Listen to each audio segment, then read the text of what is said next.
como pensar em inglês? E será que tem como escolher pensar ou não em inglês? Essa é uma das perguntas que eu mais recebo na minha caixinha do Instagram, inclusive se você não me acompanha por lá, @CamileVilela, tô te esperando. Mas no vídeo de hoje eu vou te mostrar em 4 etapas e também vou comprovar que sim, é possível pensar em inglês, mas é bem diferente do que muita gente pensa por aí. O processo é bem mais detalhado e por isso acaba ficando um pouco complexo, mas se a gente entende o escopo geral, a gente vê que é muito mais natural do que muitas pessoas colocam essa questão de pensar em inglês como se fosse assim uma coisa inalcançável.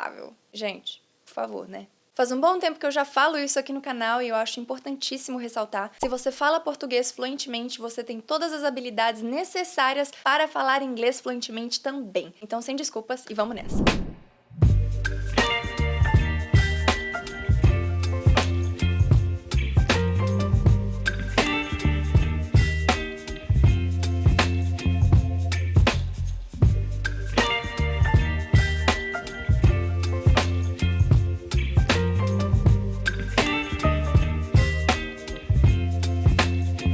Fala galera, tudo bem? Aqui é a Camille Vilela, professora de inglês e criadora do método Fluência 30x9. E antes de qualquer coisa, não se esqueça de se inscrever aqui no canal, deixar o seu joinha, também já deixar seu comentário sobre as expectativas desse vídeo. Se você tiver alguma dúvida ou pergunta não relacionada a esse tema, ou relacionada também, deixa aqui embaixo porque aqui nesse canal o seu comentário vira aula, maravilha? Então ative o sininho de notificações para ter certeza de que você não vai perder nenhuma dúvida e nenhuma pergunta que eu for responder por aqui. Afinal, a dúvida de uma pessoa pode ser a sua também. Etapa 1. A escolha. Ai, hoje eu vou pensar em português. Ai, não. Nos próximos 5 minutos eu vou pensar só em inglês. Nossa, menina, não entendi nada do que você falou porque eu tava aqui pensando em inglês, sabe? Você pode repetir? Ah, gente, para, né? Não, você não escolhe quando pensar em inglês. Até porque você tem vários pensamentos aleatórios e inconscientes e nem tô falando do inglês ou do português, tá? Te peguei, né? Então o que eu tô querendo dizer aqui é que a parte inconsciente, as coisas que a gente pensa no dia a dia, essas coisas aí, gente, elas acontecem simplesmente. Mas é óbvio que quando a gente tá estudando inglês, a gente faz aquela troca de chave intencionalmente e conscientemente de direcionar os nossos pensamentos para o inglês. Buscar no nosso cérebro coisas que a gente sabe em inglês. Mas não é que a gente pensa em inglês inconscientemente, assim, sabe? Não é assim. Então, na hora que você tá estudando, é como se você virasse uma chave. É intencional e é consciente o processo de escolher ir por um caminho. A partir disso, é o seu cérebro que vai fazer todo o trabalho. Que logo mais a gente vai explicar como é que o cérebro faz esse trabalho. Mas ele que se rearranja. Então, é como se você desse um sinal pro seu cérebro e falar assim, olha, a partir de agora essa jogada. Ele vai e faz todo o resto. Vocês sabem bastante que eu gosto de fazer associação aqui no canal. E pra isso, eu queria que você pensasse num jogador de vôlei. Mais especificamente, um levantador. Sabe o toque que a gente faz assim pra passar a bola no vôlei? Quanto tempo um atleta fica tocando aquela bola ali na parede pra fazer um passe bom, pra ter mais precisão, pra ter força, pra ter agilidade e tudo mais? Isso que eu tô falando só questão da mão, fora toda a questão de movimentação de quadra, salto, pulo, meu Deus, o joelho, as coxas, tudo. Durante o processo, toda essa lapidação de técnica, é claro que ela é consciente muitas das vezes. Você dá um toque, seu treinador fala para que tá ruim, você vai lá, treina, vai lá, faz o toque, fica perfeito. Então é de tanto praticar, se empenhar no dia a dia, no processo, ao longo do tempo, que ele vai lapidando todas essas questões técnicas. Que ele entende melhor a estratégia do jogo, que ele entende pra onde é melhor passar a bola, dependendo do adversário que ele tem. Tudo isso que eu tô falando, você pode traduzir tudo pro inglês. Entendeu? Dependendo da pessoa que você estiver conversando, o tipo de vocabulário que você vai buscar, o tipo de tempo verbal, dependendo da estrutura da história que você quer contar, vai pegando. Porque durante o processo é hora de analisar, é o momento que você tá mais consciente sobre aquilo que você tá fazendo, pra chegar num resultado final. Então, minha mão tá muito aberta, minha mão tá muito fechada, eu preciso ter mais força, né, eu preciso desenvolver mais força nos dedos, eu tenho que ser mais ágil no meu passe. E assim como eu falei, na hora do vamos ver, na hora que for a final das Olimpíadas ali, competindo na medalha de ouro, você não vai estar pensando nos mínimos detalhes, você tem que executar. E ponto final. Você não raciocina cada movimentinho que você tá fazendo com seu corpo.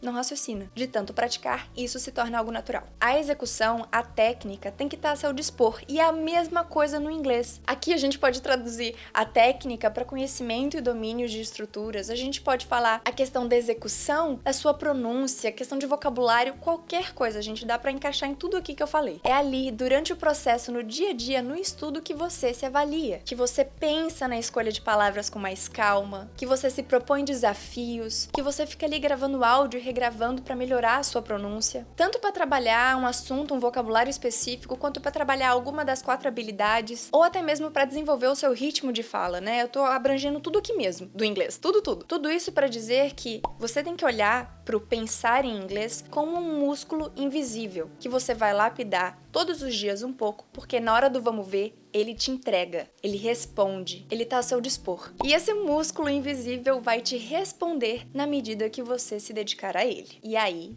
que o bicho pega. Etapa 2. A velocidade. E não tem como evitar esse papo, né? Não tem como pensar em movimento, ação e reação sem pensar em velocidade. Por isso que é muito comum quando as pessoas estão começando a aprender inglês que elas demorem um pouco mais para formular frases. Por mais óbvio que seja falar isso, né? Mas isso só comprova o que a gente falou anteriormente, porque essas pessoas, elas têm menos contato com o inglês. Essas pessoas que estão começando agora, elas têm menos prática, têm menos vocabulário, têm menos conhecimento das estruturas do inglês. Então é natural que elas demorem um pouco mais, porque elas acessaram essa informação menos vezes. Então, digamos assim que esse músculo invisível ainda precisa ser reforçado. A gente pode pensar que essa parte de conhecimento é como se fosse uma ilha que não foi desbravada ainda e você precisa ir pro meio do mato para descampar, para ver o que tá acontecendo, para criar os caminhos. E é normal que quando você for passar pela primeira vez vai ser mais difícil, a segunda talvez esteja mais limpa, a terceira vez melhor ainda. E essa questão é que cada vez que você passar lá vai estar um pouco melhor, o caminho vai estar mais claro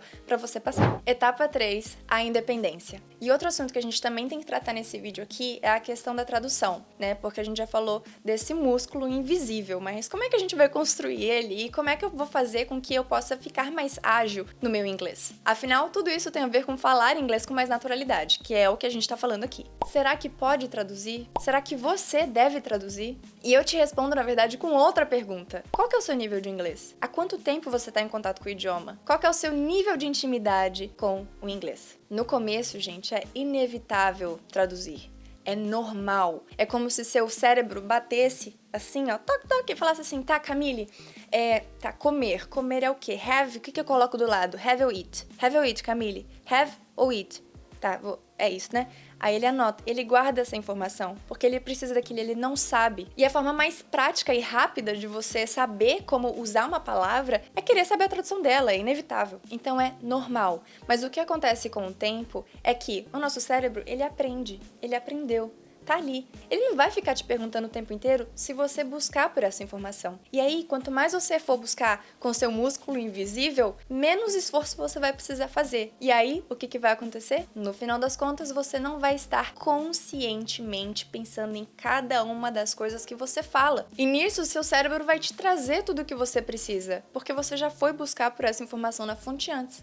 A fonte sendo o cérebro. E aí esse seu músculo invisível vai estar muito malhado, vai estar super fitness, super em forma e te entregando tudo que você precisa, de uma forma não consciente. E outro exemplo que eu posso usar aqui pra vocês que acontece esse processo bem automático é quando você tem um arquivo no seu computador que você abre ele praticamente todos os dias. Você todos os dias vai no mesmo lugar. Quanto tempo você demora pra achar esse arquivo no seu computador? Parece que você tá brincando e saindo clicando em um monte de lugar de tão rápido que você vai, não é? É exatamente isso. Você não faz o processo consciente.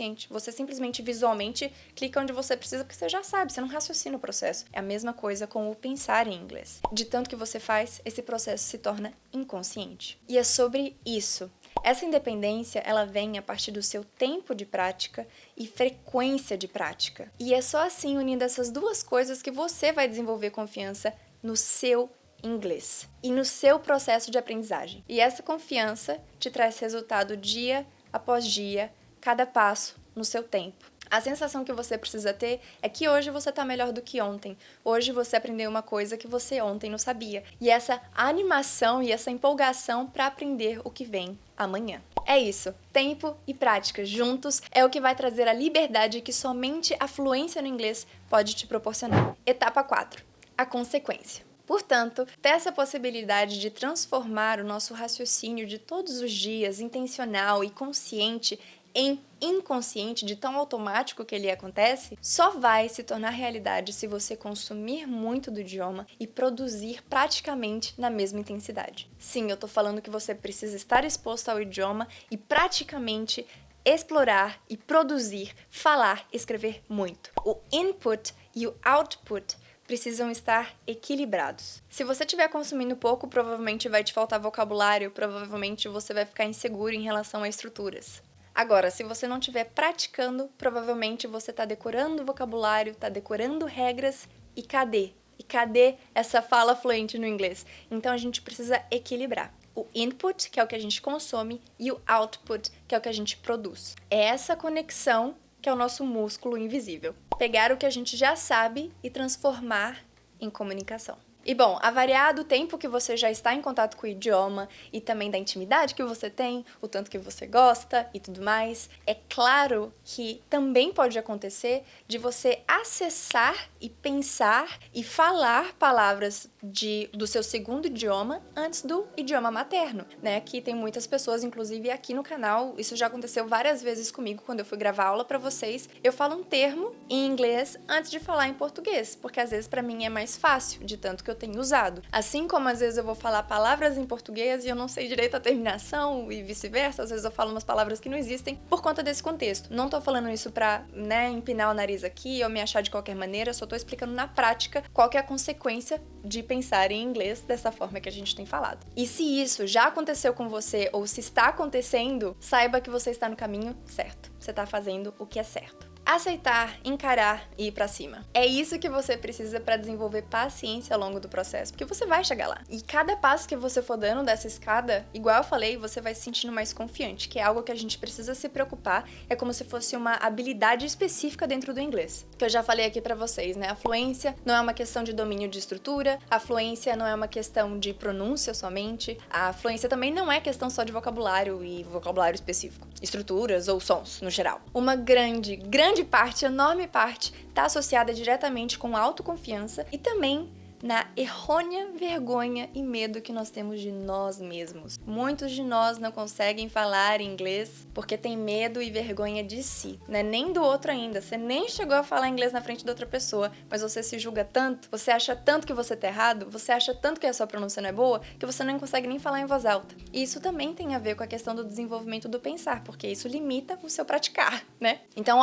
chega! Tá na hora de deixar isso de lado e agarrar essa oportunidade, essa liberdade que o inglês vai te trazer. E a sua vida será outra não só em relação às oportunidades que o inglês trará de fato, tangivelmente para sua vida, mas todas as outras habilidades e questões pessoais que você vai resolver fazendo tudo isso que a gente conversou. E aí, você já tinha olhado pro pensar em inglês desse jeito? Você se sentiu mais incentivado e motivado a correr atrás dos seus estudos? O que esse vídeo te fez pensar? Deixa aqui embaixo, vamos conversar. Aproveita esse momento para te convidar a se inscrever aqui no canal mais uma vez, também deixa o seu joinha se você curtiu esse vídeo, deixa o seu comentário, sua pergunta, dúvida, assim como eu falei, a sua dúvida pode virar aula aqui no canal e também ative o sino de notificações para ter certeza que, assim, imagina, eu respondo a sua dúvida e você não assiste o vídeo? Como que a gente faz com essa situação? Tá? Então ative o sino de notificações para você não perder nada. E é isso, guys. That's all for today, folks. Thank you so much for being here with me today, and I hope to see you on the next one. Bye. Ai, as argolas, ai, Jesus. Gostou, amiga? Muita atriz, né? Traçasse toda a rota que ele iria percutir. Percutir? Certo isso? Não. Sei lá, tá? Talvez.